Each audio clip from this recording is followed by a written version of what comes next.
Hey everyone, it's Charlene. I have a really fun new background stamp. So I'm going to show you today 4 different ways how to use it. So let's get started.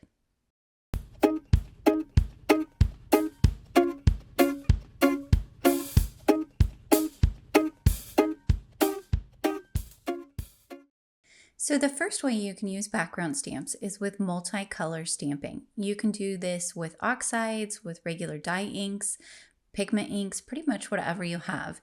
And essentially you're just going to go around on the background stamp and stamp with the different colors.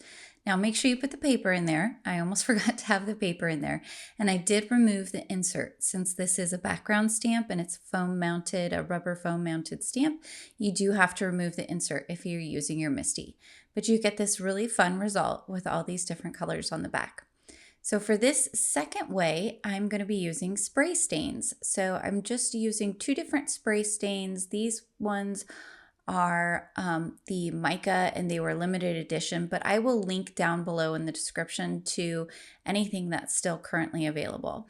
So I just used my silicone mat and I sprayed out some of the spray stains and I flipped my MISTI door over so that I could tap it into the spray stain. And then I'm going to put a piece of paper in there and stamp down. This is kind of a fun technique because you get a little bit of a watery type look with the spray stains. So you can see some of those dots are kind of bigger and smaller. And this background stamp is just so fun because you can pretty much customize it to anything that you are making. I love this kind of background stamp. So the third way you can use a background stamp is with resist heat embossing. And so I'm coming in here with some VersaMark embossing ink and I'm stamping it down on my paper. You can see before I did that, I used my anti-static powder and then I just used my brush to, my sweep to brush off the extra. So now I'm going to come in and I'm going to heat emboss with some white embossing powder. Now, I recommend using white for this technique. I have used clear several times, and I think white works better for this type of resist heat embossing. So I'm coming in with my heat tool. Just want to make sure to melt everything on my paper. And when you're working with something that has a lot of little tiny dots like this, it's easy to miss dots. So make sure you kind of turn your paper back and forth in the light before you stop. So now I'm coming in with some Distress Oxide. I'm just coming in with some spun sugar, and then I'm also going to be using some picked raspberry. Again, you can use oxides, dye inks, you can use any kind of ink for this type of technique. So I did want to show you this. I've sped it up, but I wanted to show you the entire process of the blending because I think a lot of people struggle with ink blending, and really what it comes down to is having 1, the right tools, and 2, multiple layers and patience. It just takes a little while to get your colors to blend well. So you can see I went in with the spun sugar first on both sides, and then I'm coming in with the picked raspberry in the middle. And then I'm going to go back to the spun sugar, and I just go back and forth like that. And that's how you're going to get a nice blend.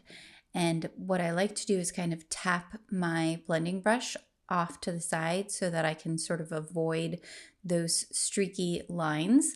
I think it helps anyway. So coming back now with that spun sugar, and the spun sugar is a really light color. So I find that it takes me multiple layers to get the kind of coloring that I want.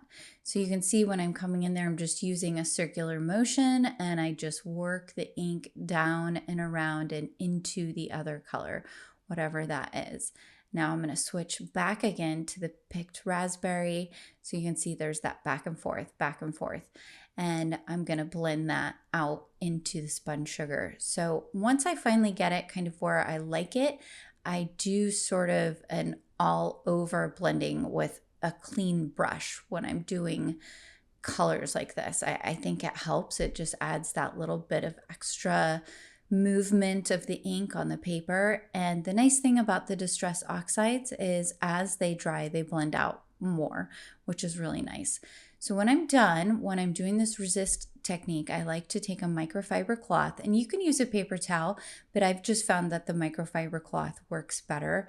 It keeps your embossing powder nice and shiny. So there you can see up close. I think that looks so cool. All right, for the next technique, I'm coming again with the VersaMark embossing ink, and I'm going to stamp that onto my paper. Now, I probably should have used anti-static powder here, but I just wasn't thinking and I didn't use any. So for this technique, I am using Perfect Pearls, and I have a pink, which is gumball, and then I have the gold color, which I can't remember what the name of that one is. I think it's just gold, but coming in, and again, I like to do this diagonal color change. That's just, I like how it looks. And you just go back and forth with your Perfect Pearls and the little brush that comes with them. And then once you're done, this surface sweep that you just saw me use there works so well with getting the excess Perfect Pearls off. And then you just mist it really lightly, and that's going to set your Perfect Pearls.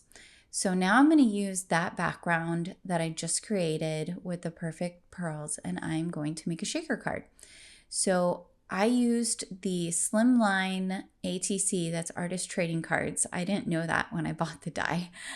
So I've cut out 2 small rectangle frames. One, the inside piece was the stitched version, and then the outside piece was just like a straight cut of the rectangle, if that makes sense.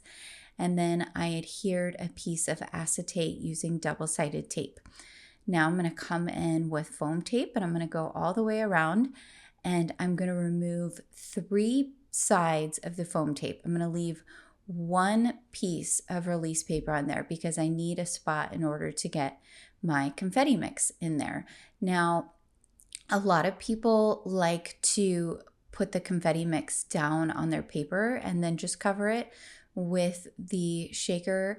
I find that doesn't work real well for me, mostly because I can never decide how much confetti mix I want to put in there. So I like the ability to add and sort of remove, but it also is a little bit of a pain when you're working with a smaller kind of rectangle like this. So whatever works well for you, this is what works well for me.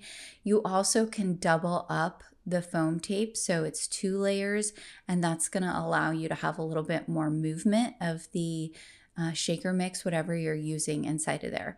I'm using Cozy Winter, which is a new confetti mix from This Calls for Confetti. It's exclusively available over at Whimsy Stamps.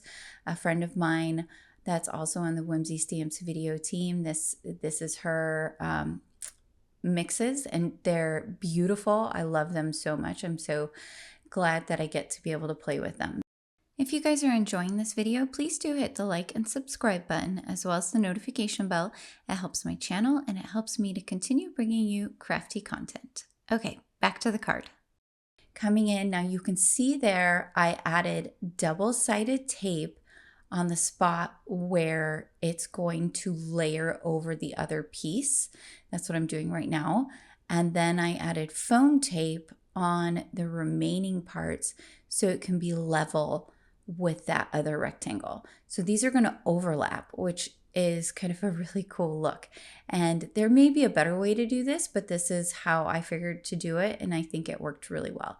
So that double-sided tape is going to adhere to the sides of the other rectangle, where that foam tape again is going to make it as high. The height will be the same as the other rectangle. So again, I'm taking off the release paper, and I'm just taking it off on 3 sides, and I'm going to leave 1 side where I can add in that confetti mix again. So once I have those off, the best way I found to do it is to kind of hold it on its side there, so you can make sure that the foam tape is butted up against the other rectangle, because you don't want to have any gaps. Any little gaps is how the confetti is going to get out. So you want to make sure that you don't have that. So I went ahead and added what I thought was a good amount of the mix, and then I'm just removing the release paper, and I'm going to put that down and make sure it's all adhered really well to that card panel. So off camera, I did color and then use my scan and cut to cut out a couple of images, and I think these are so cute, these little doggies and their ice cream soda. I think I'm probably going to give this card to my husband for Valentine's Day. I don't know. That's where my head's at right now. We'll see. But coming in, I've used a greeting from the stamp set, and this is the Doggie Valentine set, I believe. Again, it'll be linked down below. And it says, "Your love is better than ice cream." And I thought that was really sweet. So just using some Gina K Connect glue here to go ahead and adhere the first doggy. Now, this stamp in particular, the two dogs are actually part of the same stamp, but I clipped them apart because I wasn't sure how they were going to work on the card with these shaker pieces. I didn't really need to, it turns out, but I'm going to pop up part of the little poodle where it is off of the shaker card with foam tape. And then I'm going to apply a little bit of glue on the top part where it's going to be sitting on top of the shaker piece. Hopefully that makes sense. It's kind of easier to understand when you're seeing it. That's why it's really nice to be able to have these video tutorials. I've learned so much watching other people's tutorials over the course of my card making. I just find it so helpful. So coming in, I'm just using my reverse tweezers so I can make sure I get a nice placement there before I fully commit and push it down. If you don't push down, I found that you can still kind of pull up the foam tape. So make sure you got it where you like it before you push things down. Off camera, I did cut out a piece of black cardstock, and I cut it so that there's about 1/8 of an inch or 1/16 of an inch on each side from the standard size A2 panel. So rather than 4 1/4 by 5 1/2, I cut it to 4 1/8 by 5 and let's see, what would that be? 3/8, I believe. But anyway, just cut it so it looks nice. And then I'm going to put my panel on top of that, which I have cut down so that it too has about 1/16 of an inch all the way around. So you're just getting this really nice thin black border, and then in addition to that, you have a very thin white line all the way around the card as well.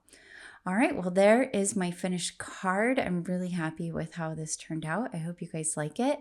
And there are my 3 other backgrounds in addition to the Perfect Pearls. Again, we have the spray stain background.